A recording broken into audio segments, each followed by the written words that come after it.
Olá, hoje eu estarei falando com vocês a importância da formação de um sacerdote, seja ele pastor ou seja lá o que for. Eu sou Adolfo Clay e hoje eu estarei conversando com vocês sobre esse tema muito importante. Mas primeiro, se inscreve no canal, assine as notificações.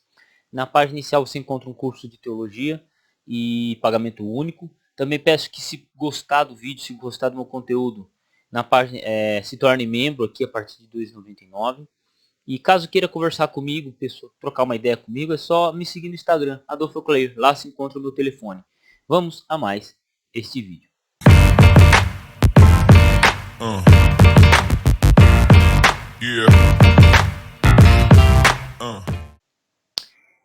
Então, essa questão da formação do sacerdote é bem interessante, sabe por quê? Eu estava conversando com um amigo aqui em específico, até falei para ele que ia gravar esse vídeo, e ele falou, ele não é um cara que vai muito em igreja, mas ele foi convidado para ser padrinho do batismo de uma criança e tal. E aí ele foi, porque ele vem de família católica, mas ele não é um cara que era muito de frequentar a igreja e tal. E o interessante é que ele tem formações, ele tem graduações em áreas de humanas e tal. Um cara extremamente inteligente, extremamente culto, né? E só que ele não é ligado à religião. E aí ele foi no batismo e tal, trocou uma ideia, ele viu o padre, né? Então começou a trocar uma ideia com o padre depois do batismo. E ele percebeu que o padre era alguém muito bem informado, muito bem instruído, né? Ao contrário do que algumas pessoas, alguns pastores gostam de deixar, né?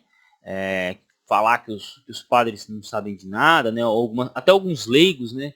Acham que o padre é um bobão, que não faz nada dentro da diocese e tal. Normalmente, os padres eles estudam 4 anos de filosofia, né? Antes de fazer teologia. Veja só que interessante. Eles fazem 4 anos de filosofia e depois eles fazem 4 anos de teologia. E cara, assim, é, é conhecimento. Porque imagine, para formar um padre são 8 anos. Para formar um padre são 8 anos. E aí quando a gente vai falar de teologia, o cara ele estuda lá só as instituições que mais exigem, normalmente cobram apenas um curso, cobram um curso aí de 4 anos também, 4 anos de teologia, né? Você tem as igrejas mais tradicionais que seguem por esse caminho. E você tem outras igrejas que não exigem nem que o cara tenha formação. E ok, quando a gente olha para um Brasil de 20 anos atrás, quando você olha para um Brasil de 20 anos atrás, é até compreensível, até compreensível.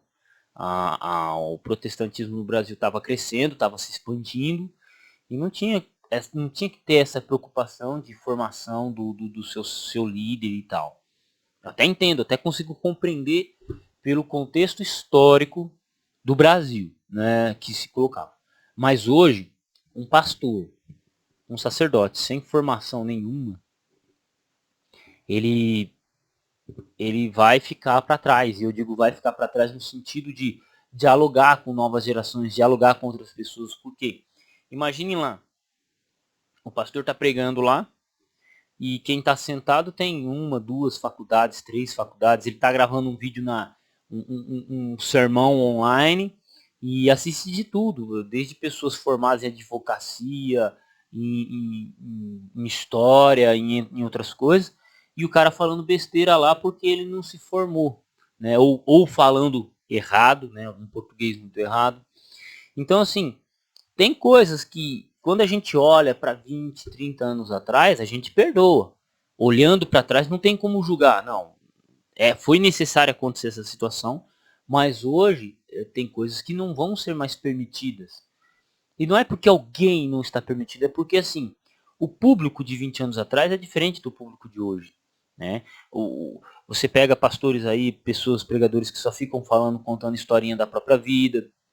Você pega esse pessoal que só fica falando da teologia da prosperidade, do coaching. Eu vou falar para vocês, isso é coisa do passado, porque você já não pesca mais o pessoal. Você já não pesca mais o pessoal.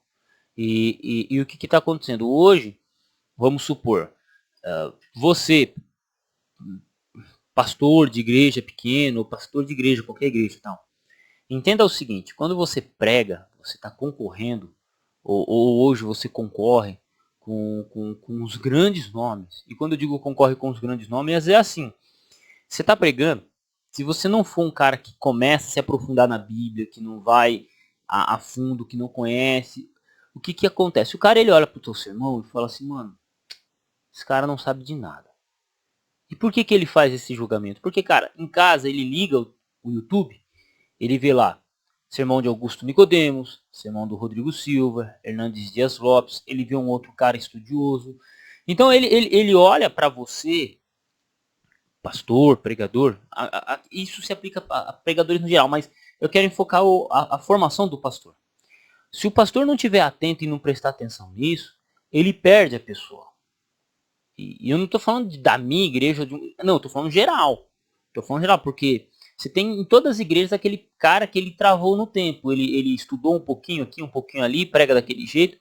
Então, se o pastor não estivesse refinando, se o pastor não continuar estudando, se o pastor não tiver a preocupação de conhecer mais as escrituras todo santo dia, não se refinar para conhecer outras questões também, o que, que vai acontecer? Ele vai deixar de alcançar um público, pessoas. Né? Ele vai deixar de alcançar certas pessoas. E, querendo ou não, alcançar pessoas é o papel do pastor. Então, eu só estou dando essa dica. Estou só dando essa dica porque o fato é esse. O fato é esse. Né? Eu observo, por exemplo, tem pastores hoje que, quando ele chega para pregar, a igreja já lava as mãos, tá ligado? Tipo assim, o cara chega pra pregar, nego sai embora antes, tipo, porque já conhece, fala assim, sabe assim? O cara vai embora. E por que que isso acontece? Porque a pessoa ela não consegue alcançar, o pastor, o pregador não está conseguindo alcançar as pessoas. Não está conseguindo alcançar. E não falo nem de mim, falo de outras pessoas. Então, é sempre bom essa preocupação. Lembrando que, por exemplo, quando a gente olha para o sacerdote católico, lembra? São 4 anos de filosofia e 4 anos de teologia. E conversando com um amigo que ele estava fazendo mestrado em teologia pela PUC, ele falou o seguinte, Adolfo, é interessante porque os padres católicos, a organização católica, nesse sentido, ela é interessante porque tanto os sacerdotes, eles são teólogos e bons administradores. Eles conseguem conciliar. Você pega os teólogos católicos, os sacerdotes católicos, eles são teólogos e eles são bons administradores, para administrar e tal.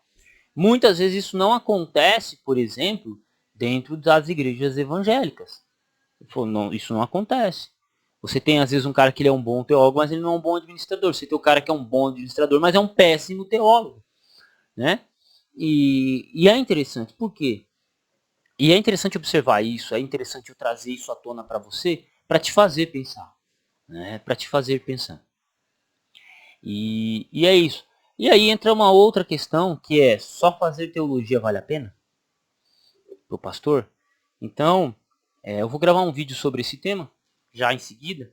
Então peço que, se gostou do tema aqui, se inscreva no canal, compartilhe esse vídeo. Eu quero saber sua opinião, o que você achou dessa leitura que eu fiz nesse vídeo. E é isso aí, compartilhe o vídeo, deixe seu comentário, se torne membro se possível. E caso queira fazer um curso de teologia, página inicial do canal. E tamo junto no campo de batalha.